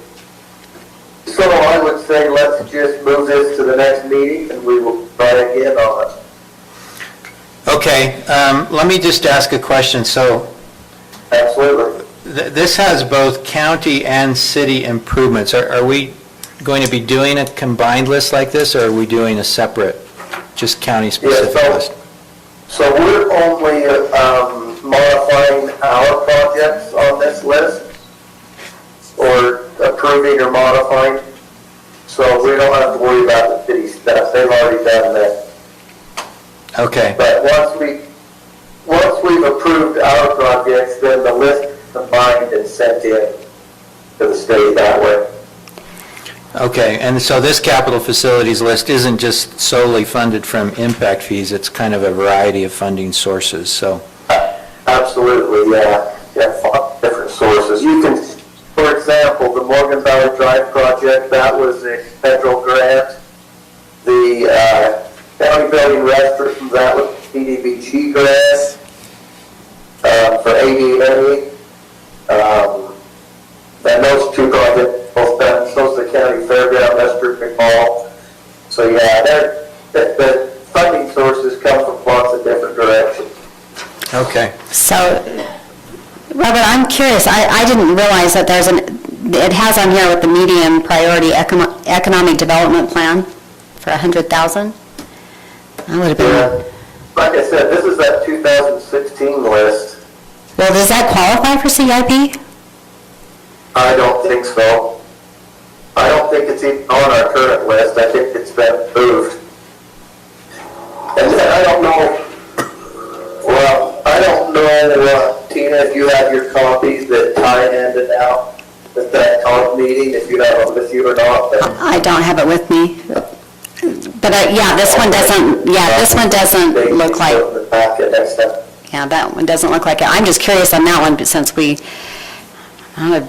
would have been nice to hire someone to do Yeah, I think that instead of me. I think as we went on, we found that they either towns or we were going to do them, and we kind of cleaned it up here a couple years ago. Well, that would have been the, Last year, yeah, that would have been the time period that Eldred worked on the first one. I just didn't know that it qualified for CIB money, but if it does, that's when we struggle finding CIB projects, so that'd be, and CDBG projects, so that would be nice to know, just institutional knowledge for the next time it has to be done. But the only CDBG money other than the CARES Act money that Wes was talking about, that we've qualified for quite a while, has been the ADA work we did on the building at the fairgrounds. Because Morgan County just doesn't qualify for these funds. Yeah. Okay, well, thanks for that explanation. So do we need a motion to move it to the next meeting, or? Mr. Chair, I'll move that we postpone item number 4 until our next meeting. I'll second that. Okay, motion to postpone to our next meeting from Member Newton, seconded by Member Swan. All in favor? Aye. Any opposed? Okay, thank you. Item 5 is an item I put on the agenda. It's the appointment of Chris Goff to the Airport Advisory Board. That comes with the recommendation of the Airport Advisory Board. He'll be one of the pilot members of the Airport Advisory Board. Mr. Chair, I'll make a motion to appoint Chris, how do you say his last name? Goff to the Airport Advisory Board. I'll second the motion. Okay, motion to approve the appointment of Chris Goff to the Airport Advisory Board by Member Swan, seconded by Member Newton. Any questions on the motion? All in favor? Aye. Any opposed? Okay, thank you. Member Cannon, discussion decision regarding water quality, quantity, and land use request within unincorporated Morgan County. Summit County Board of Health water concurrency is an example of the community efforts to ensure sufficient water quality and quantity for protection of current residents. All right, so what you have in your packet is the Summit County's efforts to address the problems that we've been discussing. That's been such a controversial item as of late between what was happening in Peterson and what's been happening in Mountain Green over water. As I spent a lot of time talking to Summit County commissioners or council members over this and the history behind it. It was a 15-year project for them to finally get this done. So there's a lot of time and effort that went into it in addressing this, which it's more than anything to make everyone aware that we're not the first to have ever have to go through this, nor will we be the last in a growing state. But it does, especially in the wording, explain some of the things that we've been running into. Summit County had also found that there was a lack of oversight between the county and the state, and that's where these problems were coming from. So to address that, and I sent an email 18 months ago to Ann Milner and Logan Wild over that very thing, over there seems to be a lack in oversight that this is falling into here. So this isn't new, is really the point, and so I put it on so that we could discuss it. If there was any other desire to talk about a way to move forward, I don't think it's a simple, we will do this tonight. It's a way to get the conversation started, start addressing these issues as it goes forward for a long-term plan and vision of how we deal with water.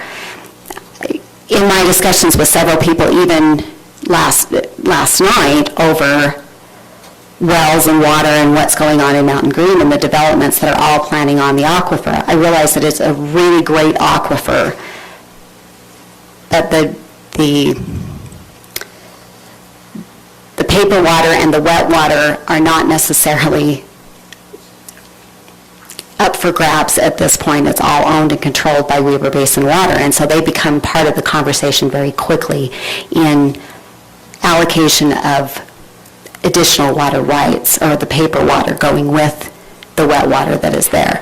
So I didn't know that that had been allocated to Weber Basin Water back as early as 1945. Weber Basin Decree? Yeah, that's thinking ahead. So the point on this is Weber Basin was also heavily involved in Summit County's creation of the Conservancy District. They acted as a mediator as part of that, so they were very much aware of the problem and the process and how they dealt with it over time. So it's just a beginning of the conversation and why I put it on there. So it's an incredibly comprehensive ordinance that Summit County put together, and if it was a 15-year project, that just gave people a lot of time to draft. But in reading through it, I mean, once you work your way through it, it seems to fit together. I'm not going to claim to have fully understood it on my first reading, but I think that it's not overall a bad approach to at least pursue and to think about. I actually wondered a little bit about preemption in terms of the state's oversight and the county stepping into this particular role. But if the state, if the Division of Water Quality is aware of this and signed off on it, then I assume that they're not concerned about any kind of state preemption in the area. That was actually who recommended. I think as part of the discussion with the stakeholders, that it would be good to have a couple of the representatives of the water companies come in and talk to us about what the reporting requirements are here. I mean, kind of the annual audit, and maybe once you kind of get into that good standing status, it's a relatively easy thing to do, but I think it would be worthwhile to have them come in and get their perspective on that, understanding the relationship with Weber Basin and what they own in terms of, and control in terms of the water is an important part of this. And then finding who our administrative body would be. They utilize their health department. We have combined, so we'd have to make sure that we did that. And I don't know that it necessarily needs to be that body. That ordinance was passed by the Summit County Health Department rather than Summit County government. Right. But that was part of their process and how they did it, and that was one of the reasons. There were a lot of reasons why, in talking with Chris about this, there were a lot of reasons why they decided that was the best entity for it to go to, because it was becoming more of the argument was it was becoming more of a health issue, and so that was the best place for it as far as the quality goes, because that's also what Weber Morgan Health is over the quality. This gave the quantity really is a self-monitoring system that they've set up here, the way I understand it, in more of a peer review with the state having final say over capacity, but in the fluctuations, where they were finding there was a lack was in the fluctuations in drought years versus high flow years. And so this gave an in-between measurement that the water companies were then doing peer review instead of it being the oversight of the council or someone else. It became more of a peer review, which they appreciated, takes the pressure off of the council having to deal with this type of issue that's not really a county problem. So overall, that's why it was such a long process for them, is they were in the middle of a problem. Always harder to solve it in the middle of a problem than it is when you're trying to prevent it from happening in the future. So, anyway. Other comments, concerns, feelings about moving something like this forward? Yeah. Robert? Yes, go ahead.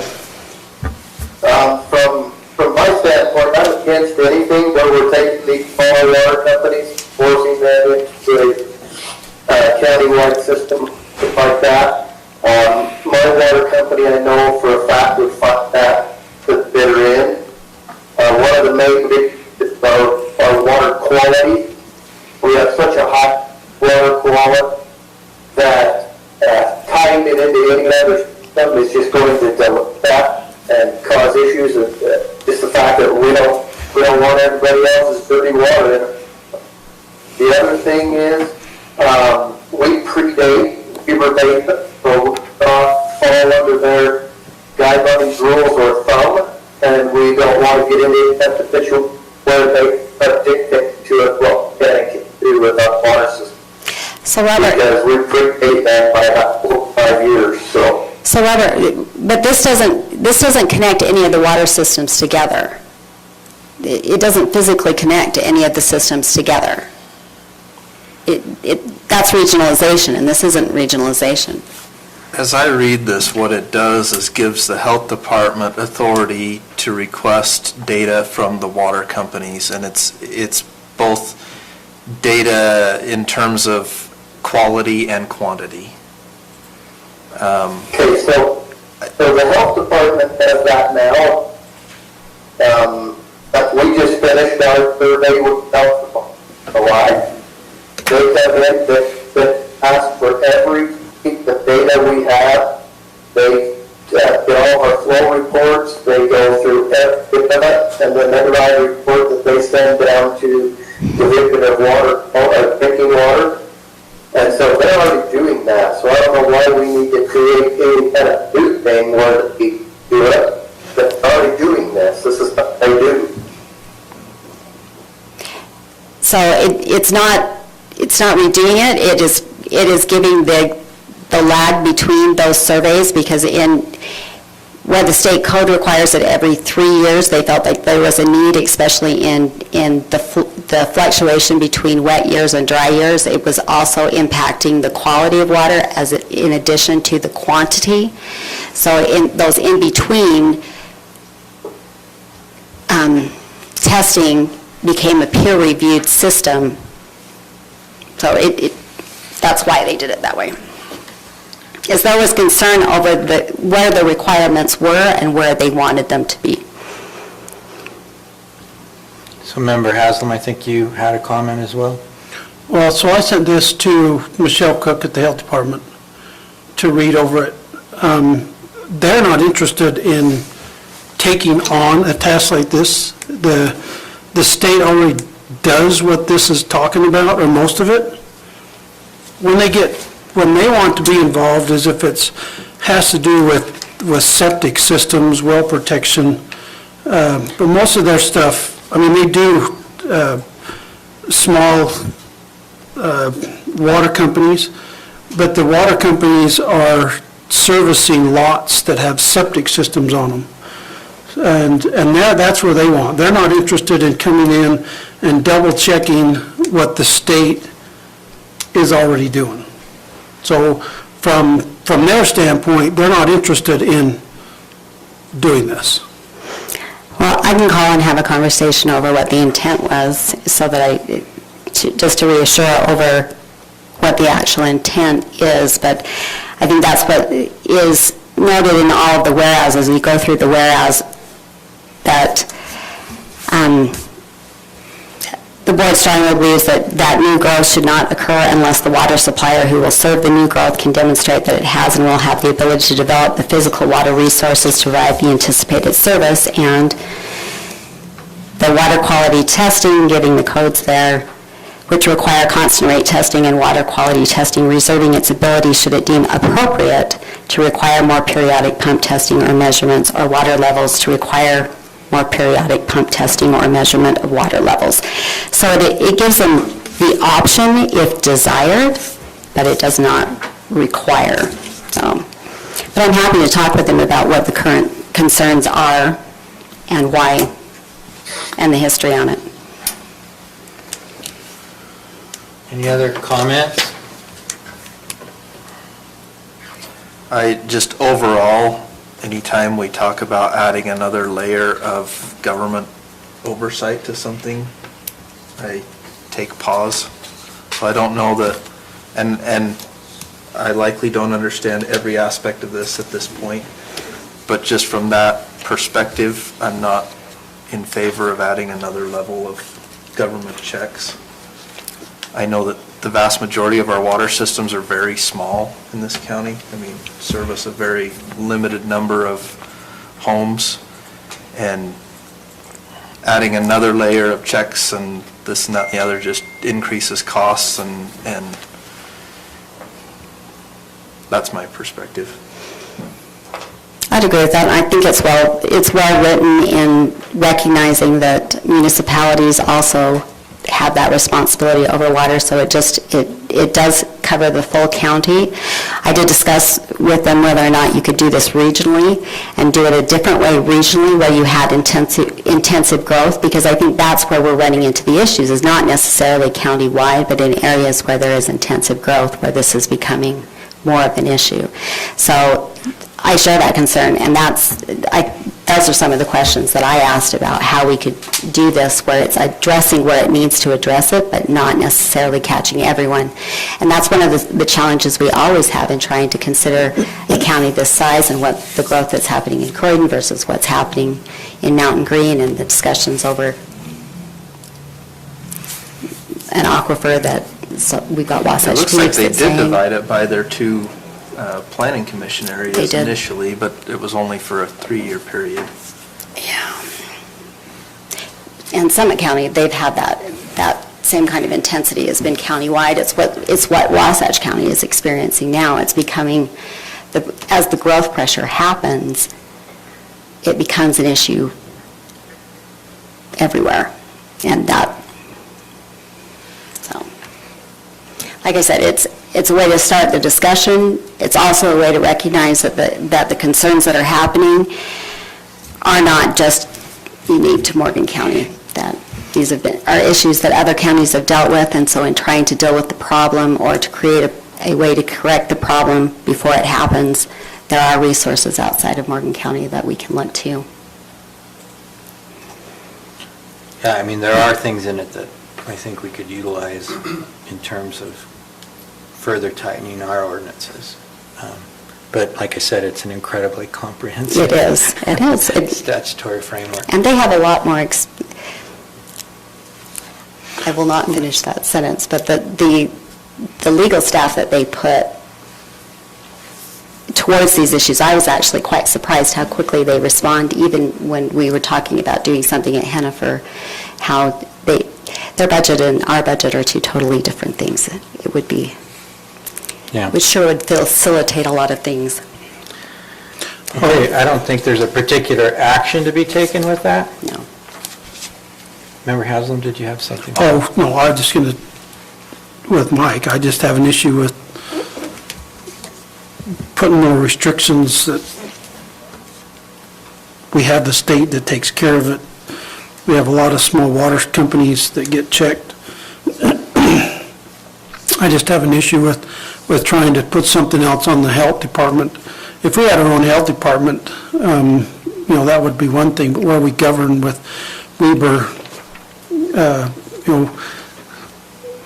and in talking with Michelle, that's what she's saying, we got more than we can do right now. We don't want to take in, reiterate and go over what somebody else has already done for us. So, like Mike, I struggle with putting more ordinances on the table and. Okay. All right, item 7 was removed earlier. We'll now move to a closed session to discuss generally, Competency of an individual. okay, competency of an individual. So we'll ask the members of the public, and we won't have... Motion to go into closed session. Yeah, we don't have agenda items afterwards. You're welcome to stay and listen to us as we come back into general and move to go home, but that's up to you. Mr. Chair, you need a second and a vote on it? I'll second So- the motion. You made the motion, Member Haslam, seconded by Member Newton. All in favor? Aye. Aye. When we do come back, I have two things that I... I wish guess that- nature of one's just information and the other is about the COVID funds. We can just, they'll be fast. So We'll wait for the doors to Yeah, be well, closed the- and the camera to turn. while they're doing that, I'm going to pass down I heard back from the state on the CED grant funding. They want us to pass it by ordinance, so I've taken the items that we discussed in the motion that was passed on July 7th and created the ordinance that you're now seeing. I don't know if we want to do, they won't release the money until we pass it, So we need to do this in our next meeting, is that what you're saying? because I got it from James yesterday. From who? From co-ed James Dixon.